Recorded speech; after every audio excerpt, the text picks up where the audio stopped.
this is pretty much what I know is LinkedIn. I did start my company with a pretty good LinkedIn following, have obviously grown that following, but I give a lot of credit to where we've come because of my LinkedIn following. We still get a ton of internal leads through this channel, and so I think it's just growing every day. I get a ton of questions on my personal LinkedIn about it. It's not 15,000 just yet. It's only 13,000 followers almost. So I want to hit 15 soon. But this is a really good place. I thought that at least I could help share some of my expertise. I know some of you guys have seen me talk a little bit about what LinkedIn's done for me, but I've never really talked about how to use some of the tricks I've learned to put it into your own LinkedIn. And so Courtney and I started chatting, and this just seemed like a great opportunity to do this.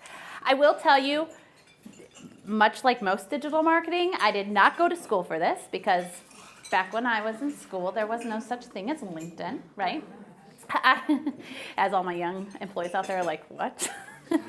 I didn't go to school for this. Everything I'm telling you today is self-taught, and if you were in Lyceum, I think I said marketing is definitely an opinion. It's what works for you. There's no science to marketing. So if there's stuff that you've done, I've got like some questions later we're going to look at. If there's areas that you guys have also excelled, and maybe something I said, this doesn't work for me, but this works for me, but it's excelled, I'd love to hear about that too. Like I said, I'm still trying to grow my following.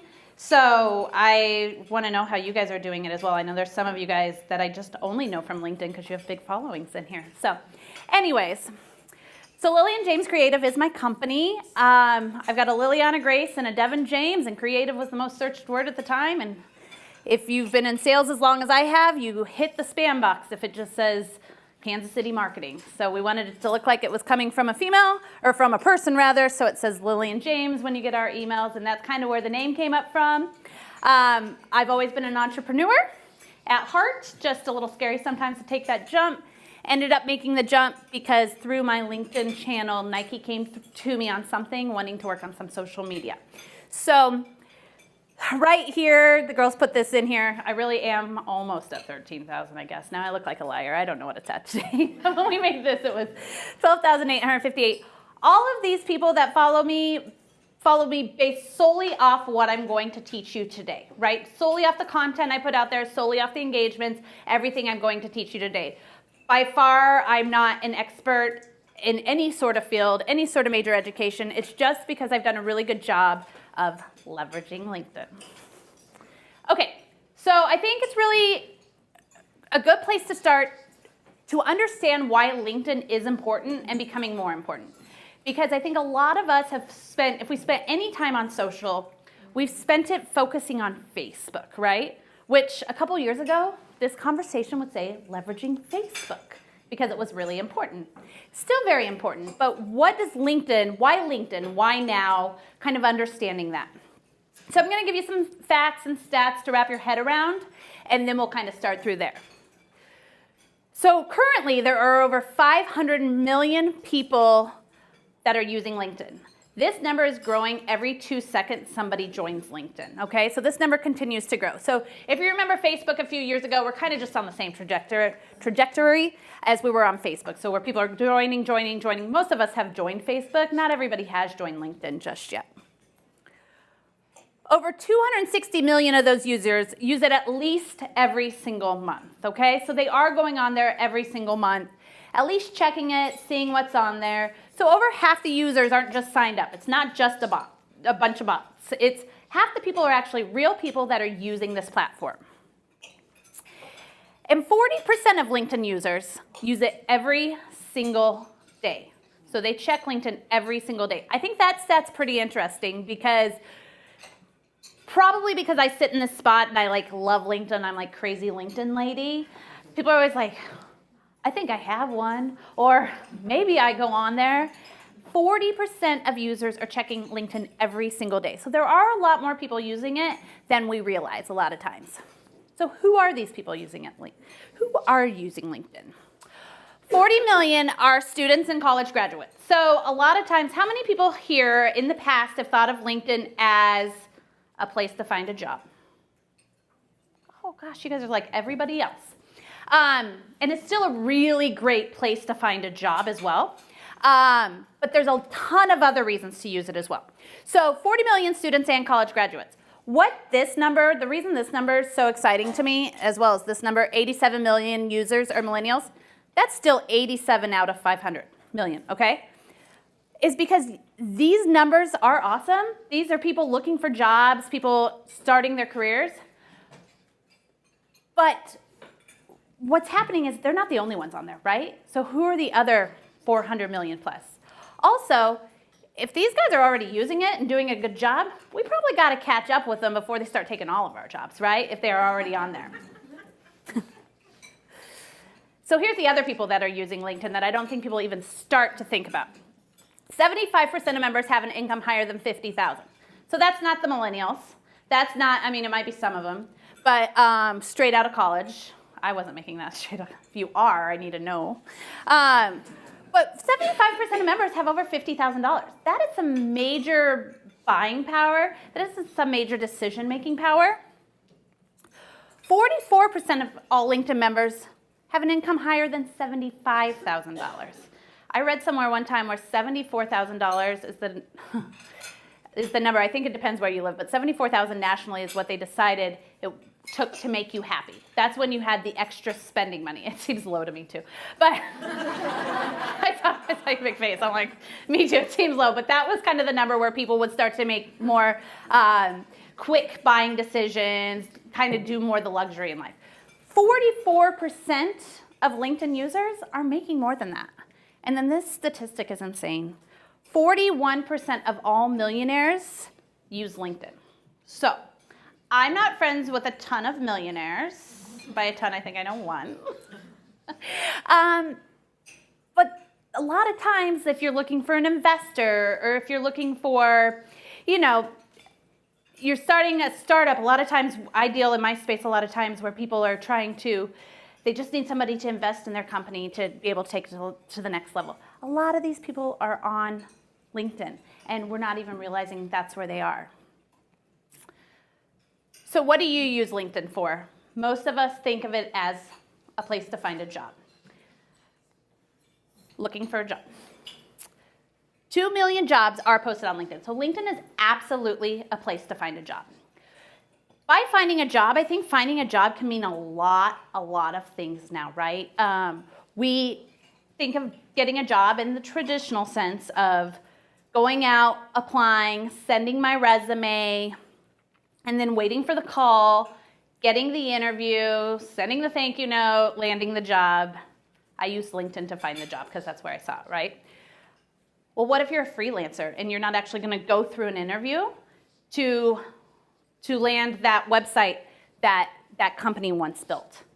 LinkedIn's a great place to do that. So that's also kind of LinkedIn's helping us redefine what finding a job means. When we're a freelancer, a career coach, something like that, LinkedIn's a great place to be and really still be looking for a job. In fact, 122 million people have had at least a job interview from something they found on LinkedIn. That's huge. You understand that 80% of jobs are never even posted. 80% of jobs are filled by someone you know.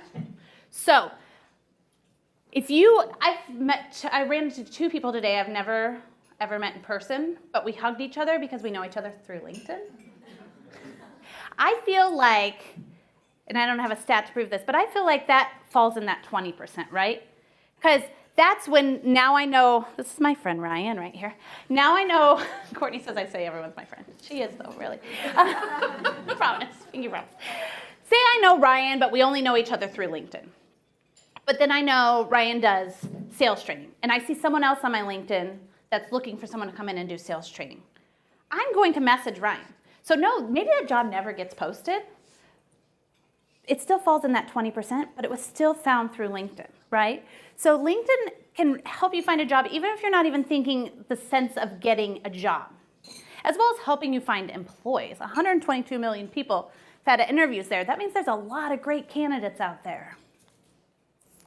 It's also great for anybody that's in business. So where most of you guys raised your hands saying LinkedIn's awesome for finding a job, it's also really awesome for business. And if we can wrap our heads around that today, I think everybody's going to be really excited, and especially if you're into B2B. And let me go over those numbers with you.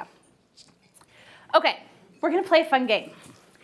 Percentage of the B2B leads come from, it's going to equal 100%, okay?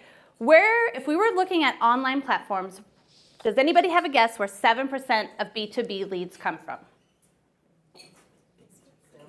Facebook, right, Facebook. So how many of you that have a business put a lot of time and effort into your work Facebook? Okay. I would say just based off of our company that when clients come to us, they put a lot of time and effort into their Facebook before any other platform. Facebook.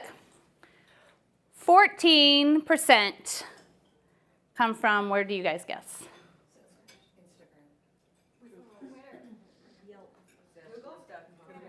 Whoever said Twitter was right. Also another underused social site, but that's not today's topic. You guys, this was supposed to be 13%. I think I wrote the number down wrong if you're wondering why it came up to 101%. Sorry. Okay. Where do people believe that 80% of B2B leads come from online? LinkedIn. Whoa, good job, guys. 80% of online leads in B2B come from LinkedIn. I'm going to argue that B2B and B2C aren't that much different in a lot of aspects. So even if you're in the B2C area, LinkedIn could still be really, really good for you. How much social traffic from B2B sites and blogs all come from LinkedIn? Does anybody have a guess? So all of your website social traffic, how much of it actually comes from, does anybody here ever check their Google Analytics? Okay, good job. So if you have a website, on the back end of your website, there's a thing called Google Analytics if you've installed it. From Google Analytics, you can see where people are coming from. So I'll break it down like your organic traffic, your direct traffic, and then your social traffic, and then referral and a bunch of other stuff. So if you go to your social traffic, which is just growing, we see growing with clients every single month. Social is just becoming more and more and more how people are getting to your website. More than 50% of all website traffic on the social end comes from LinkedIn.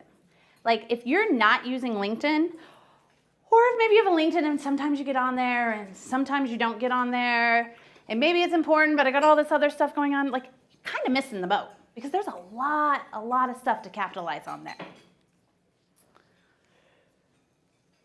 More than 45% of all LinkedIn users are in those upper level positions. So does anybody in here, is their job trying to get in front of the big decision maker? It's a lot of hands. Out of all you guys that just raised your hands, how many of you check LinkedIn at least once a day? Good job. See, they caught on. Good job, you guys. If you are in any sort of position where you need to get in front of the C-suite and some of the founders, upper level positions, LinkedIn is where they're at. They're not sitting around checking Facebook in those big fancy offices, right? Checking LinkedIn. And it is the #1 social media network for CEOs. So I had seen another survey a while ago, and probably last year, so I don't know how accurate the numbers are, so I didn't throw them in here, but it said something that like 89% of CEOs check LinkedIn at least once a week, and only like 32% of those are even on Facebook, right? Because there does get to be a certain point. My title says CEO, but I'm clearly not like the CEO of St. Luke's Hospital, right? There does start to get a certain point when you get at a certain level that you just don't want your business out there at all, right? And although I believe almost everybody's on Facebook, I think that 1 to 5% that's not on Facebook, a lot of them are still on LinkedIn if it's because of career that they're not on there. All right, so now we've gone through all the stats. Let's do the fun stuff. Let's learn how to use LinkedIn right, okay? So tell me how to leverage my LinkedIn. So there's 2 components to it, and it's pretty broken down and pretty simple. Content and networking. There we go, we're done. Just kidding. Okay, so but if you can remember this, if you're taking notes, content and networking are just the two things you need to do to be able to use LinkedIn to grow your following, grow your business, all of that. So we're going to start with content, and then we're going to kind of break them down. Few numbers on content. There is 9 billion content impressions on LinkedIn every single week. So when we start to talk about content, what content works and stuff like that, remember that you're competing with a lot of other content, right? So I'm going to kind of tell you which content works the best and how you can step up on some of the other content. But you are competing with a lot, and this number just continues to go up every single day. 91% of all marketing execs list LinkedIn as a top place to find quality content. So that sounds like a lot of words. Let me kind of explain that to you. So we run over 70 social media accounts at Lillian James Creative, 70 clients, and then all 4 of theirs, the big 4. Part of what we do is we go out and we find content that is relevant, because on social media now it can't be me, right? It's got to be, okay, you're interested in my business. I'm selling shoes. Let's say I'm selling shoes. That's just an area I know, and I can come up with examples. So I'm selling shoes, but I can't just show you every single shoe I have. Now I'm going to show you an article about which shoes are best for summer, which shoes are best for weddings, stuff like that, right? Where am I going to go get those articles if you're not writing those articles? I'm going to go find those articles. And a lot of times where people are finding that stuff is on LinkedIn. You will see some of the big players like Forbes magazine, even the KC Business Journal. They're posting article every day, because what's happening is they've noticed in their analytics that we're taking these articles, people are going and sharing them on their other social sites, and then they're getting traffic from that, right? Because by the time you backtrack all of it, okay, that's from the LinkedIn article that I shared. And so 91% of marketing execs. So when you think that a lot of businesses are using marketing people, or there's things like, I don't know if anyone's ever heard of Feedly. It's a tool that will show you what are the most relevant articles for your business. It feeds out stuff like this off LinkedIn. So they just go out and they scrape the internet and figure out things. So understanding that the way that you can write a blog all day long, the blog needs to be shared, right? There's two parts of the blog. The blog's for SEO purposes, because Google's got to find that blog and make sure that it has the keywords stored and everything like that. And then we want people to read the blogs to bring them to your website, so then they start poking around on your website, and now they love you, and now they're going to use you, right? So there's those 2 separate components. So understanding that this is where a lot of your content that you're putting so much time and energy into writing is going. This is where a lot of people are finding it. It's going to be huge to being able to be shared, and in order for them to get to your website. So pretty big numbers. So now what content is working the best? I will tell you, it's the #1 channel that B2B marketers use to distribute content. So this just goes back to the Facebook, LinkedIn thing. If you're writing some amazing blogs and putting them on your Facebook, that's awesome. I always say the more, the better. However, if you're not putting them on your LinkedIn, I think you're kind of missing the boat, especially in the B2B sector. So what content works best? All right, now we're really going to break down some of this stuff. So how-tos and lists perform the best on LinkedIn. So I swear I Googled this. I didn't write this. But how can I improve my LinkedIn profile or become famous? That just popped up really fast. While I was looking through stuff for screenshots, I pulled up Forbes because I was going to use them as an example. And almost every other article was one of these 2. And if you go follow Forbes on LinkedIn, you'll notice this. It's a how-to and a list. A how-to and a list. Why? Because these are easy reads. Very easy reads. So none of us have an attention span at all anymore. Like, it's gone, right? most of us that are, I think my entire team, we like to say what books we've read, and by what books we've read, we've listened to on Audible in our car. I don't know. I had a client send me a book, and I was like, does this come with an audio? Like, it was super nice. And I actually read it on vacation. I was like, this is amazing. I forgot what this feels like. But most of us, but even this book, it was Gary Vaynerchuk. If you're familiar with him at all, it was a lot of lists in the book. So it still fell into this. These are the 2 most shared, most looked at, most viewed, biggest reach types of content on LinkedIn, okay? The list and the how-tos. Why? Because they're easy. Because it's going to take me 5 minutes to read it. I'm going to feel like I learned something, and I might even share it, and then it'll look like I'm an expert, right? So this one was used a lot by other marketing companies. This was one of our blogs last year that we shared. And then, so the other marketing companies, especially the freelancers that are very limited on time, this is stuff they want people to know, but they don't have time to go write this blog themselves. This got shared a ton. So 7 reasons it makes sense to hire a marketing agency versus in-house. It's also smart to use that in this presentation, right?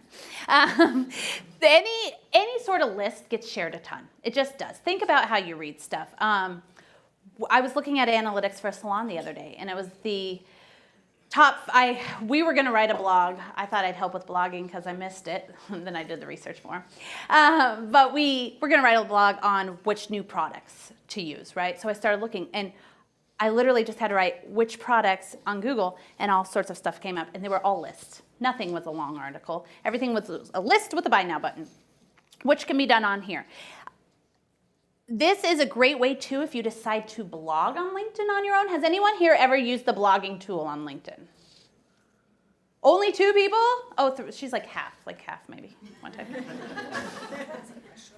Absolutely. So my question is, when you're blogging on your website, do you want to dupe content on LinkedIn, different content, SEO, dupe content, Google, kind of, I'm never sure where to go. Yeah. So I've been blogging on my website and not on LinkedIn because I want the content credit on my website. Yeah. Not.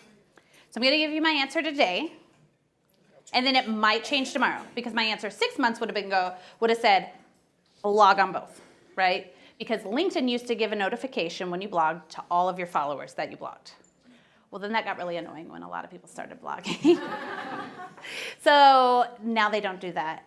I don't think duplicate content is ever the best idea, especially because a lot of LinkedIn you'll see. So LinkedIn was bought out by Microsoft probably about a year ago, maybe a little bit longer than that. So LinkedIn, there's 2 big players really. There's Google and there's Facebook, and they're frenemies. I like to say they're frenemies. So they have to use each other, but they try not to use each other as much. And then they like to use the other ones, like they like to be cooler with the other ones, being Twitter and LinkedIn / Microsoft, right? So Twitter and LinkedIn are still coming up a lot in Google searches. They're also coming up a little bit in Facebook searches, you'll start to notice. Neither one of them are owned by Google and Facebook. So it's almost like they're flirting with these. When Microsoft bought out LinkedIn, I think that a lot of great things are happening, but I think they started flirting with LinkedIn more. So LinkedIn is also coming up in those searches. So if you're doing it on your website and then you're doing it here, Google's just going to see it as duplicate content. They don't love that. They're going to kind of push away against it. My answer to you is you need to do both with unique content. If you could only, or you could hire an in-house marketing agency. I think it's more important to do it on your website and share it on your LinkedIn, because then you can track the traffic back to your website. And the end goal is not to have the biggest LinkedIn following, except for me. Not just joking. The end goal is to have them come to your website and then do business with you, right? I do think while I say that, you need to know what your goal is before you make that decision. Because if it's not your website, right? So if you're a realtor on a team and there's 10 realtors, and you guys each just get a page on the website, I would say LinkedIn's a really good place for you to blog, because that helps you grow that. That's a very personal relationship. They're not working with you because you work for Keller Williams, right? They're working with you because you're Courtney and we love you, right? This isn't your realtor life. It's a different life. That's what happens when you sit right here. So I would tell that realtor to do it on LinkedIn, but I would say if it's your website, your business, our goal is to get them to the website so they can see the services, then I would do website, but I wouldn't do duplicate anymore. Yeah. Does that answer that for you? Yes, okay, thank you. Okay, any questions on this kind of content? Does this really make sense? It's really, the more simple the content, the more shared it is, which gets real confusing when we go to this one. So long form content gets the most shares on LinkedIn. So how many people 2 months ago were checking LinkedIn at least once a week? Okay. Do any of you guys remember when everybody, including me, but there was a reason for it, would start a LinkedIn post and it'd be a line, then a space, then a line, then a space, then a line, then a space. And it was cool at first. It got really annoying because that's how everybody's stuff read and it didn't read like normal. The reason being is because the algorithms 2 months ago saw this button right here, the See More button. If somebody was clicking on this, they saw that as they were more interested in you. So LinkedIn's always just a tiny bit behind the Facebook algorithms, right? So they were seeing that as, okay, so I clicked on Ryan's stuff. Now I want to see all of her stuff come in my newsfeed because I said see more. So especially a lot of the LinkedIn influencers were doing that because that was getting all of their followers to see more of their stuff, more of their stuff. It's still a really good way to get engagement. It's the number 2 way of content to build it out. However, I have noticed LinkedIn is pushing back on the one-line ones. So it needs to be good content that is really like your reader wants to read so they're not clicking right out of it because it's annoying. So that's called long form content. So anything where I have to say see more is really, really great. This girl right here, I'm gonna give you some people to follow on LinkedIn that I follow. I'm actually in talks with them to come to Kansas City and do a panel. I was like, Courtney, would you maybe host this if they come? Because I'm like obsessed with them. Rachel Chang is one of them. She runs the big entrepreneurial center down in Dallas. She was in town last weekend. Her boyfriend or her husband, I think they're married now, had something, and they stayed at Hotel Phillips, which I've never even been to, but she posted this awesome post about it and tagged everybody, and she's got a ton of followers. So, but what happens is this thing right here, Rachel's much, much better at content than I am. So Rachel has about 10,000 followers. However, her stuff is seen at about 5,000 to 7,000 on everything. She's very, very, very deliberate about what she puts out there. So she understands all these tricks and she builds her brand around all of these tricks. So when she did this, she did a whole long form content. So it tells you the whole story there, but it draws you in. This was a tiny little video she just put with it, just panning Hotel Phillips. But because I'm gonna click see more, then I'm gonna read all the content, then I'm probably gonna let the video run while I do it, she's gonna get more people to view it because I've spent a lot of time on it. So they're gonna say, okay, well, Courtney and I, this is a true fact, not just because she's sitting in the front. We talk a lot on LinkedIn, right? So Courtney must be interested in what I'm interested in. So this is gonna show up that I liked this on her page so that if Courtney wants to go follow that, she can too. So long form content is really important. You don't want it just to be right here because then I have no reason to invest. I have no reason to stop. I have no reason to click. However, you also don't want it to be sentence, sentence, sentence, because they are pushing back on that right now. Does that make sense? Questions on that? Oh, yeah, way back there. Talk about video. We're getting there. Oh, okay, all right. It's in 2 slides. I promise. Articles without video perform better than articles with video. Okay, so see if I answer your question. If not, then I'll answer it. Okay, so here's the thing with LinkedIn. We've just talked about, this was great, isn't this cute? So cute. This is why you have to follow Forbes. They have the best stuff. Plus, you look younger than that. I'm sorry. Well, this is a grandma on Instagram that is getting a really big following. And if you can't see it from the back, it says, the future is female and Instagram grandma has her game on. So, so this is just purely an article. So here's the thing. We talked about who's on LinkedIn earlier, right? The CEOs, the people making 75 plus, the millionaires. Now, if you think about when they're checking LinkedIn, the stat does make sense. In a second, I'm going to talk about how important video is, but I have to talk about how articles without video is important as well. And the reason being is because a lot of times when I'm on there, if I'm the marketing CEO, exec, I'm just trying to find articles to throw in for content, right? When you think about how video works, a lot of video, you have to have the sound up to be engaged with the video. Well, if I'm sitting in my fancy office and going through this while I'm in a meeting and I'm just looking and I'm pretending that I'm paying attention, I can't have the video come blasting on or I'm cut, right? So a lot of LinkedIn users still do want to read those articles. There's a lot of people that use LinkedIn for personal growth and development. And while I think video is important everywhere right now, I think that we don't just do video anymore, right? And what we're starting to see is a lot of people are throwing video into their articles, which is getting a lot of pushback because I wanted to read an article. If I wanted to watch video, I'd watch the video. So articles without video are performing better than articles with video today, right now. Video is fairly new on LinkedIn. They just have rolled it out really this year for everyone. So some of us had it last year. LinkedIn does a thing where they roll out stuff very slowly through Q4. So every time they introduce something, they roll it out within four quarters. And I don't know how they do it. I have a friend, Joe, in Boston. He has a huge LinkedIn following. He just got video last quarter. Like, he started a campaign that was #video for Joe because nobody didn't understand why he had it. Like, he has a huge following. But in LinkedIn just said, well, we're going to roll it out. Fun fact, VidCon, I say it like everyone knows. I'm learning not everybody knows what VidCon is. I have an 11-year-old son. That's why I know what VidCon is.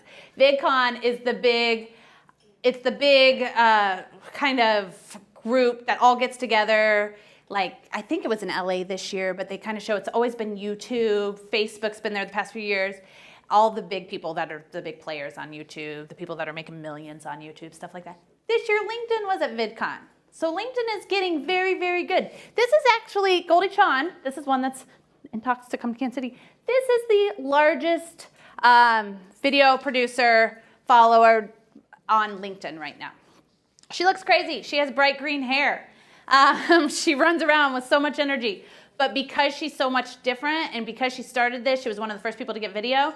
She does a daily video and she's a huge, huge following. So she was at VidCon. It was a couple weeks ago.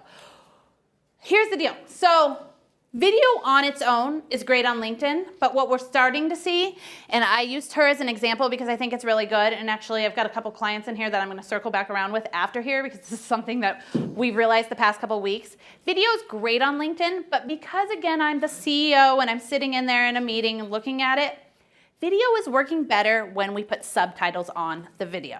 Yes. There's also a huge growth in the disability rights industry to make things accessible Yes. for everyone, and video without description gets a lot of harassment.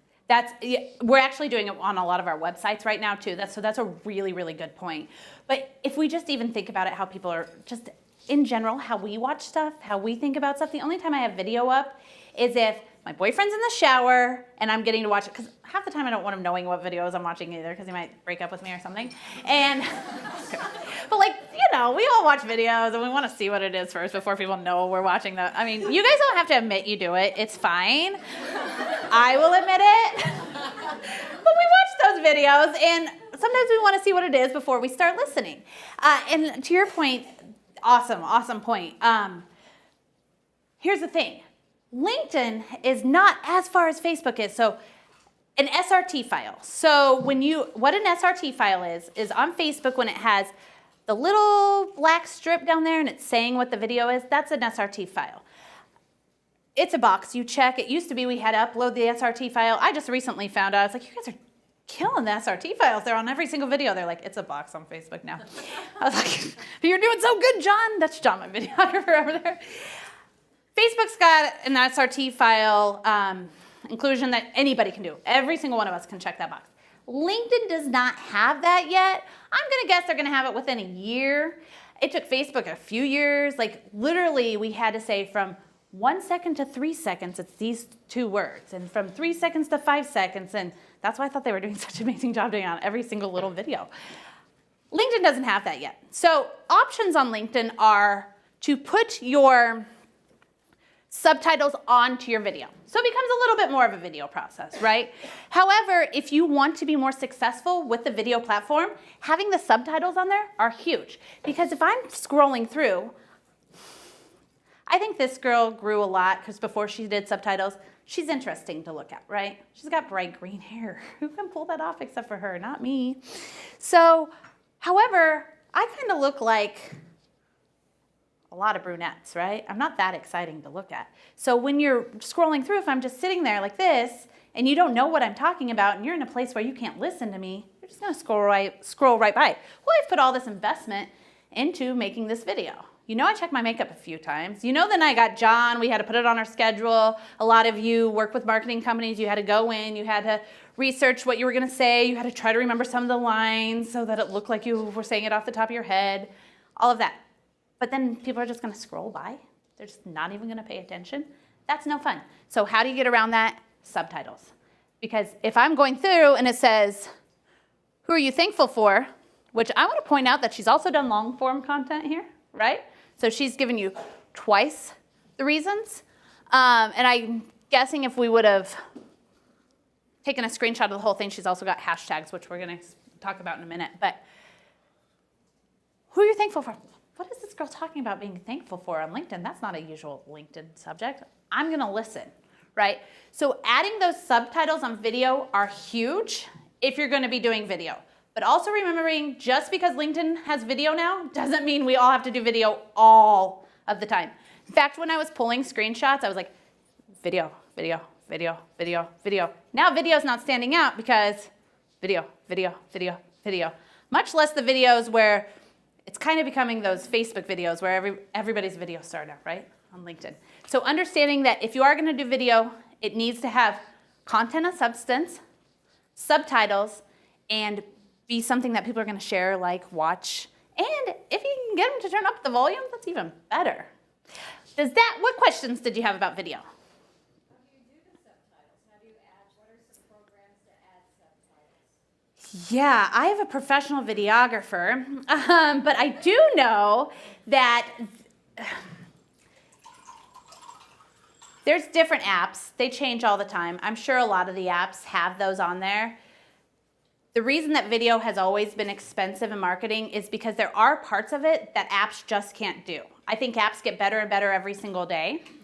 I don't know an app off the top of my head. My team's back there, they can probably find one in 5 seconds because they're all 26 and amazingly fast at everything. If they can find one during this, we'll give you one. I, once again, would encourage you, if you're going to do video, to make sure that it's really good content substance. That's why my third full-time employee was a videographer, because I do think video is so important, but I think video done well is a lot more beneficial than video done bad. I think video done bad, you might as well not do video at all. So they'll let you know if they can find a good app. I'll let you guys all know if they can find a good app. But if you're gonna do video, I would say you definitely need those subtitles, or you need to do it professionally. Yes? If you did something on Instagram, is that, I mean, do you consider that kind of bad video to be putting on LinkedIn? Or if you do Instagram, should you just automatically put it to LinkedIn? I think that just because I know what you do for a living, it's fine. But I think you are an anomaly. So she goes in and gets people dressed all cute, and she's a personal I don't know what it's called really, personal stylist. God, see, so I'm not that fancy. In fact, I keep telling her I need to meet with her. For her, it makes sense because Instagram's a really great place for her business. I think for most businesses, it does not make sense. So for my business, Lillian James Creative, our Instagram following is a lot younger, freelancers, where our LinkedIn is those businesses, those bigger businesses that can afford to use us, right? And then about how long are these videos on LinkedIn? Should they be, or what would you recommend? So this is today. This is my answer today. I think that good video with substance can be up to a minute.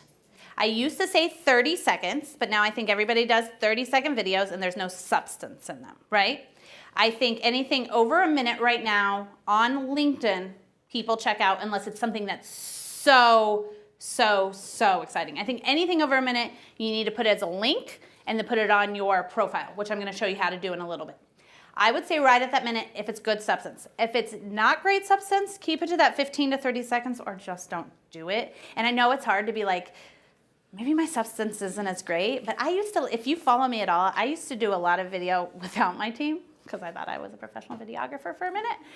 And then my following wasn't growing as fast, and then my reach started slowing down, and I'm weirdly obsessed with reach and who's seeing it and who's engaging and stuff. And real quickly, like, as much as I didn't want to tell myself it was my video, it was, right? So if you can be honest with yourself on what's working and what's not working, I would kind of play with it. Your following is going to be 100% different than my following. But I do think, to answer your question, because of your very niche industry, some of your Instagram stuff can work on LinkedIn, but not with my industry or not with most industries. Does this make sense? Yes, Ryan. Are you posting just to your personal LinkedIn, or are you using your business's page as well, as far as growing following? That's what made me think that, what she was talking about, sharing it from Instagram to place. Yeah. This again is a two-part answer. Sorry guys, none of this is a science. So it depends on your job, your place in the company, and your goal. So Ryan is kind of starting up her own thing here. So for her, I would post to your company page because it is you. It's you, right? And then I would share that to your personal, because growing a company in LinkedIn is very tough. You pretty much grow that through your personal. However, if you are Courtney, the Keller Williams agent over here, she probably doesn't want to share everything that Keller Williams does because it might be highlighting another agent, or it might be highlighting another listing that isn't hers. So I think with that, it would become really important to really focus on her personal stuff. And if Keller Williams does something awesome that's in the news, like say they donate a bunch of those tiny homes, I like those tiny homes. I mean, it can't take that long to clean, right? So I'm a little bit obsessed. So they donate something that would be of relevance to her personal following. I think that she would need to share that, but that not be the majority of what she shares. Actually, if you guys don't follow Courtney, you should follow Courtney because she does a really good job, and Amy does a really good job of this too, of sharing both company stuff as well as their personal stuff. So Amy owns her company and Courtney's the CEO here. So for both of them, it makes sense to grow the company following, right? If you are on your way out of wherever you are and you keep sharing your company stuff, and then that's the story people are going to understand. So then all of a sudden, if you're like, well, I have a great following. I have Bryce back there. Bryce, go like this. He's so cute. Look at his cute pink shirt. He's my favorite. So Bryce is fairly new with us. And Bryce is in sales. And Bryce came from a completely different industry, right? So if all he would have done is shared everything from that industry on his LinkedIn, and then he just swoops, and he becomes an expert just for that company, and then he's like, whoops, now I'm over here, that message is confusing. So when Bryce goes out and calls on Ryan, because him and Ryan have been on LinkedIn forever, he's had his eye on this company, she's gonna be like, no, I thought you were doing this. And he's like, oh, no, I'm doing this too. It gets confusing. So it really depends on where you are, what your goals are, and what position you are in your company. Now, I, in marketing, understand LinkedIn. I'm obsessed with LinkedIn. So part of what we do on our team is we actually, if you go to our team page on our website, everybody's LinkedIn is connected. And on day one, if you don't have a LinkedIn, you get a LinkedIn. Usually I only hire people with LinkedIns. But then we make sure it gets connected to our page, which we're going to talk about here. So I see my sales team often share company stuff, but then they're also doing all the other stuff too. So, okay, this is kind of new on LinkedIn. If you haven't been on there in a couple months, you probably won't even notice this. Hashtags are more important than ever. It's going to start to compile some hashtags that they see you stopping on, hovering, or using, and then you can add. But I've added these right here: branding, advertising, marketing, and marketing. So now anything that comes up, not anything, but relevant stuff from my followers that come up with those hashtags show up in my newsfeed. So hashtags are one of these things that people are like, why are you using those hashtags? I hate hashtags. What's the point of hashtags? Point of hashtags is for you to be found. Otherwise, you're putting all this content out there and nobody's seeing it, right? So understand your industry. You can go in and it'll show you which are the most popular hashtags in your industry, and then start using 2 to 3. You don't need to go crazy Instagram 30. Just use 2 to 3. Throw them up there, and then your chances of the reach in your followers' newsfeed increase. Where does it show the popularity for your industry? Hashtags? If you go into this Discover More, right there. Okay. Networking. So this is the second part of it, networking. I do not consider LinkedIn a social media site. In fact, before today, how many of you considered LinkedIn a social media site? About half. Not just this half of the room, not this half of the room. Good job, guys. I consider it a networking site. I do not think of LinkedIn any different than I think of going to a chamber event, coming to Central Exchange, going to any of those different networking things you can do.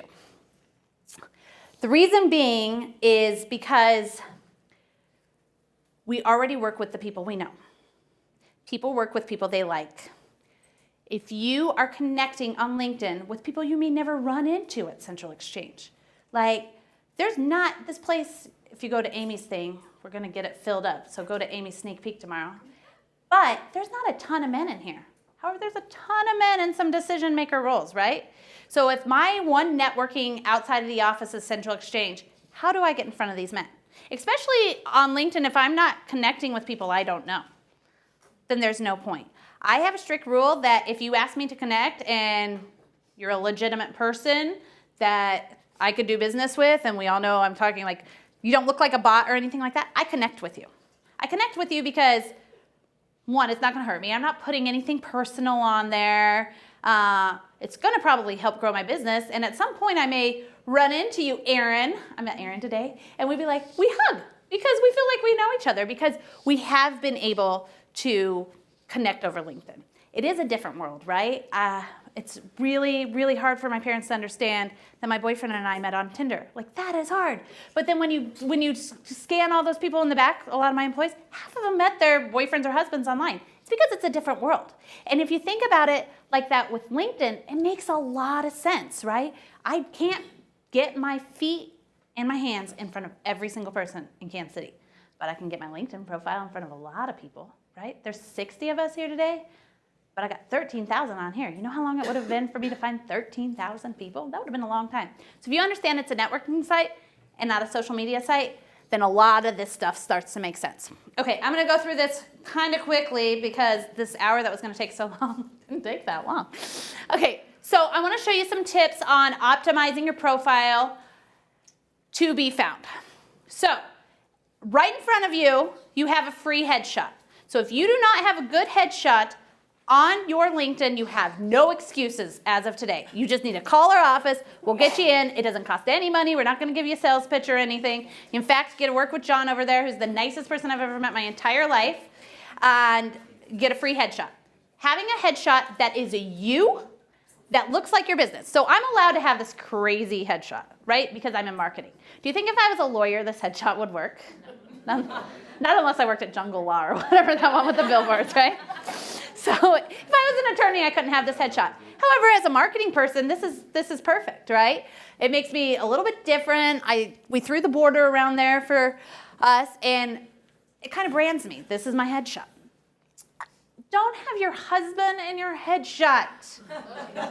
Don't have your child in your headshot. I don't want a picture of you at the beach or Vegas in your headshot, okay? This is your business LinkedIn profile. I just made eye contact, but mine is not. I don't know why I made eye contact, because I just thought you just went to Vegas. Like I was doing something wrong. It's a professional headshot. Because I have to avoid the people I saw their profiles. That's why I knew you were safe.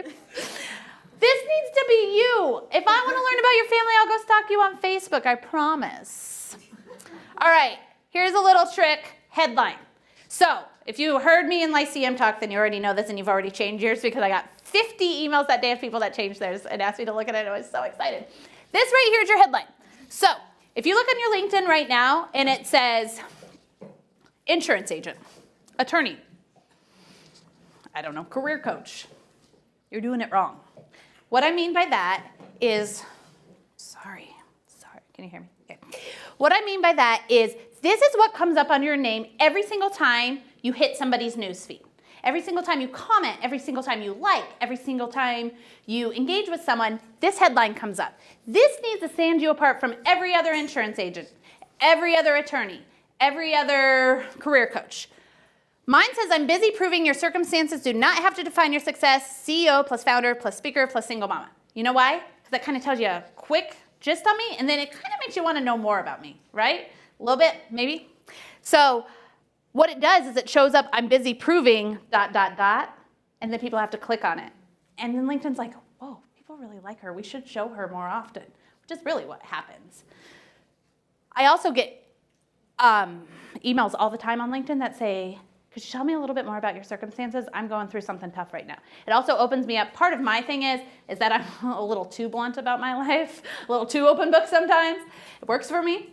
But because I put that out there, people feel like they can come talk to me, which in turn really establishes a pretty good relationship, right? And then people open up to me, and then now we're connected. And then now when somebody says they need a marketing company, they're like, check out Erin Fulk. I just met with her because I listened to them, because I opened it up for that. So I would encourage you, if you have a headline that is bland, boring, doesn't say anything, change that today. Your description right here. So that just gives you so many characters. I think it's 140. This right here is when you really get into the nitty-gritty, where you can put a really good description of who you are.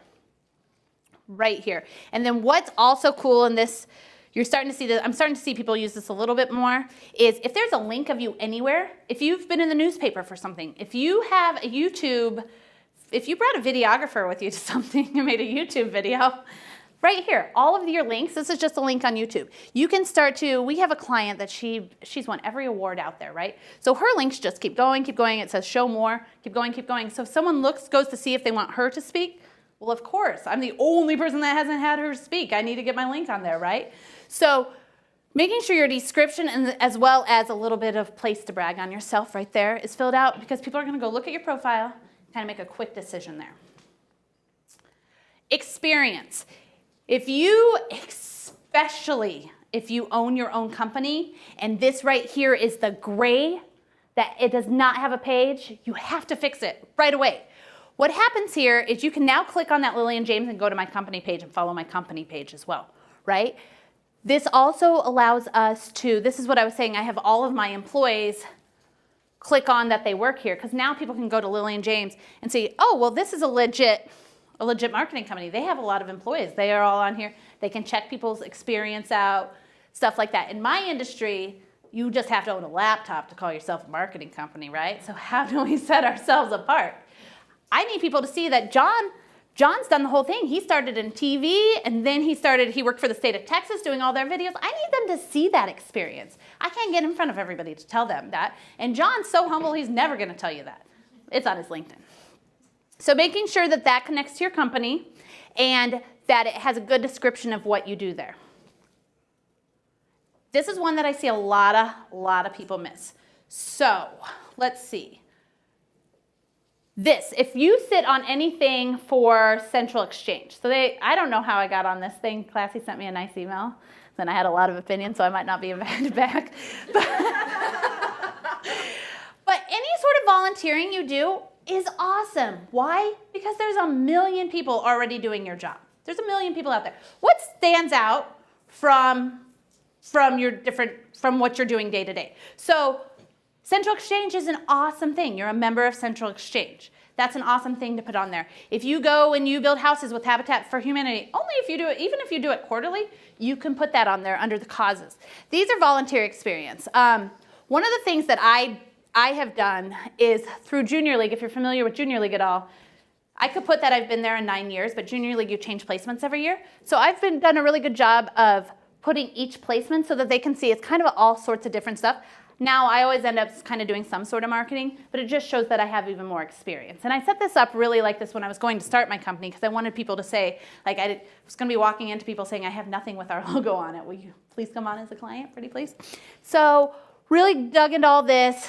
And then there's going to be 3 little lines over here, and then you can make them in the order. So I always go from what I'm doing now to all the way down, because they're going to have to click on to see more right there as well. And then recommendations. Recommendations are huge. If you are in financial, you cannot do recommendations, and there is a way to turn them off. However, if you're not in financial, if you're not a finance advisor, then you probably can do recommendations. Asking friends for recommendations is huge. Both of these are good girlfriends of mine that I've worked with, both of them. So I'm not asking them to make up anything. I worked with Brittany at another agency, and Christy, we did a website for. So I said, hey, I'm going to do a recommendation for you. And in turn, they did. I didn't ask these two girls. I did a recommendation for them. And in turn, they kind of got that guilt thing. Then they do a recommendation for you. So if you don't want to ask people point blank, then just do one for them. And then they'll do one for you. And then engagements. And this is our last slide, and then I'll answer any questions you guys have with the last couple of minutes. Every morning I wake up, and I do 10 engagements on my LinkedIn. And that seems silly, and it seems like, why? And who cares if you like their stuff? But people notice. And when you like something that maybe someone that's not following you, but it came up in your newsfeed, then they go and they look at you. And then they're like, wow, I'm going to start following them too. It's no different than if Courtney and I are at karaoke, because she just got done with her real estate day, heavy day. So we go to karaoke, and we run into Sarah and Jordan at karaoke. We don't know Jordan, right?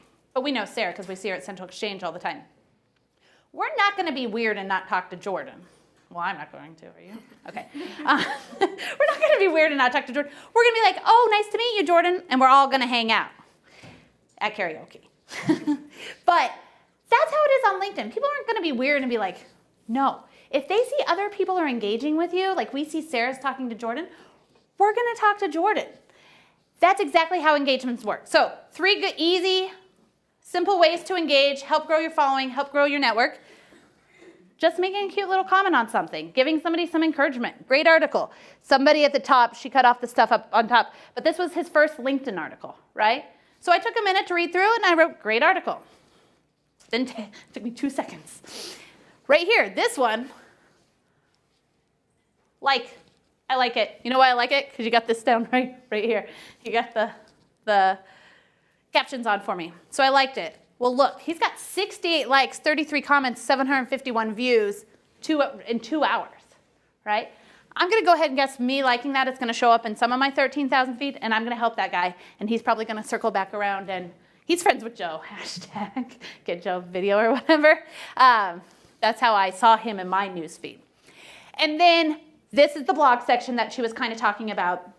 Using that blog platform, even for lists like Courtney's real estate business, she could say, top 10 reasons to buy a house this summer, right? And it doesn't have to be very, very wordy. This was an experience I wrote about right here. But using this as an engagement tool as well, because although everyone doesn't get a notification, some of your people that are checking your stuff all the time, we're still seeing them get notifications for stuff.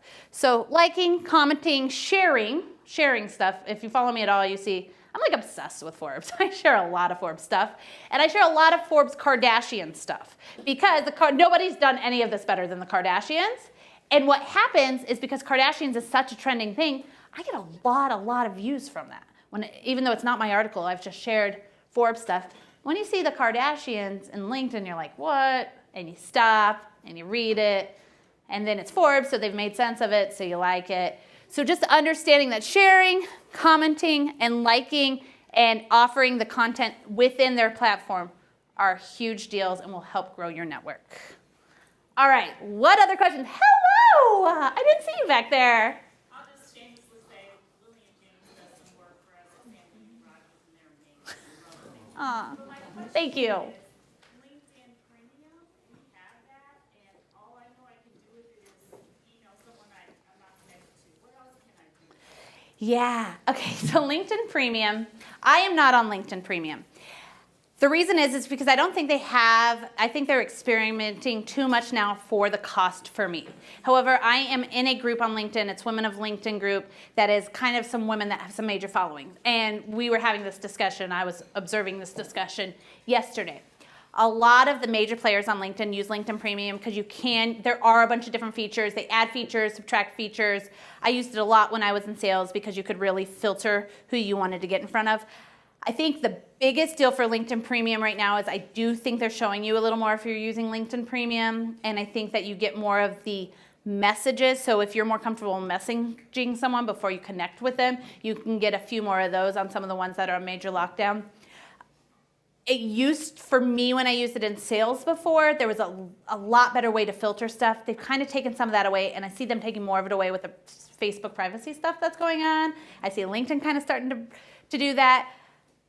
Unless you're majorly into growing your business only on LinkedIn and you have all sorts of extra money, right now, I wouldn't suggest it. I don't know in 2 weeks. You can ask me again. But today, I wouldn't say, that's kind of what I got out of observing that conversation, kind of my personal thoughts on it. Unless that's like your job is LinkedIn. Like these girls, their job is LinkedIn. So anything to get more views, they do that premium. But if you just are kind of trying to stay in front of people, it can be up to $100 a month on some of them. So if you do it, understand it's more of a branding investment rather than I'm going to get immediate sales. Thank you for your shout out. Does anyone else have any other questions? Okay, get out your phones and add me on LinkedIn. Oh, you have a question. Yes. When you're sharing content, would you recommend writing like your own little blurb as to why you're sharing everything Yeah. you share, or when you do or not? No, I think you should write something about it because I think that if you just share random content, and especially if it's not exactly like if I wasn't sharing something about social media, if I was sharing something about, I don't even know, Dallas. I love Dallas, right? Or maybe Rachel Chang stuff. Like I just shared her stuff. It wouldn't make sense to my following. Why is she doing that? Is she getting, you don't want it to ever feel like you're salesy or getting paid for some sort of advertisement. So sharing why, and I would make it short so that they'll really focus on the content, but I do think that it can be a little weird when people just share stuff and you're like, why? Why did they do that, right? It's like my dad on Facebook pretty much is what it reminds me of. Any other questions?